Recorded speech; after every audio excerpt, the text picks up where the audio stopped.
ডাক্তারদের একটা শ্রেণী আমাকে প্রচুর গালাগালি করে এবং তাদের একটা অভিযোগ খুব মানে অনেক বেশি পরিমাণে আমাকে করা হয় যে আমি কেন স্বাস্থ্য সেক্টর নিয়ে আমি কেন কথা বলি, আমি কেন ম্যাথস, মেডিকেল অ্যাসিস্ট্যান্ট বা ডিএমএফ যেটাই বলি না কেন, বা টেকনোলজিস্ট, ফার্মাসিস্ট, নার্স এসব নিয়ে কেন আমি কথা বলি, আমি কেন স্বাস্থ্য খাতের দুর্নীতি বা ডাক্তারদের দুর্নীতি বা বিভিন্ন ধরনের বিষয় আমি কেন তুলে ধরি, অসঙ্গতিগুলো আমি কেন তুলে ধরি, আমি কেন পুলিশ প্লাস আপনার যে বিভিন্ন ভূমি অফিস, অমুক অফিস, তমুক অফিস, মানে এগুলো আমি কেন বলি না।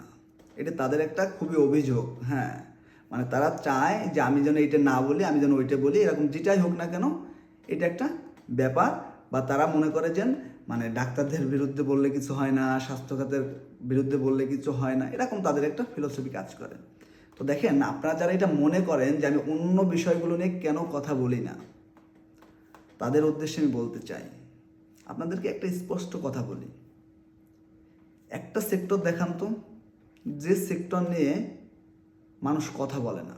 প্রতিটা সেক্টর নিয়েই টিভি টক শো বলেন, অন্যান্য জায়গাতে বলেন, বা আপনার ইউটিউবে বলেন, বা যারা মনে করেন যে একটু পপুলার ব্যক্তিত্ব, হ্যাঁ, সবাই কিন্তু কথা বলে। রাজনৈতিক ব্যক্তিত্ব, ঠিক আছে, চিন্তক লেভেলের যারা, সবাই কিন্তু কথা বলে, প্রতিটা সেক্টর নিয়েই কথা বলে।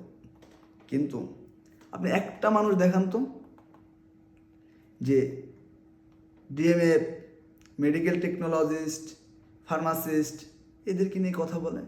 একটা মানুষ আপনি দেখান, একটা জায়গা দেখান, এদেরকে নিয়ে না কেউ কথা বলে না ভাই। আর একটা কথা আপনাদেরকে বলি, এদেরকে নিয়ে কথা বলতে গেলে, এদের পক্ষে কোনো কথা বলতে গেলে ওই কথাটা অল্টারনেটিভভাবে ডাক্তারদের বিপক্ষে চলে যাবে। এবং এই বাংলাদেশে আপনাদেরকে সব থেকে মানুষ বেশি ভয় পায়, আপনাদের একটা শ্রেণীকে সব থেকে মানুষ বেশি ভয় পায়, যার কারণে তারা কথা বলতে আগ্রহী না, তারা কথা বলতে চায় না। কি বলছে বুঝতে পারছেন?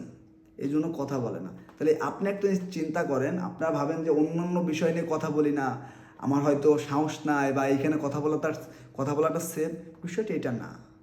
এই জায়গাতে কেউ কথা বলতে চায় না আপনাদের ভয়তে, নাহলে তো কথা বলতো। এই যে প্রাথমিক স্বাস্থ্যসেবা নিয়ে কত ঝামেলা হচ্ছে, 17টা বছর এই যে স্টুডেন্টগুলো পাশ করে বের হয়েছে, সরকার প্রতি বছর কোটি কোটি টাকা খরচ করতেছে এদেরকে লেখাপড়া করাইতে, এদের কর্মসংস্থান নাই, এগুলো নিয়ে তো কথা বলতো। কেউ তো কথা বলে না, কেউ কথা বলে না, যার কারণে আমি কথা বলি, আর আপনাদের গালি শুনি, আপনাদের হুমকি শুনি।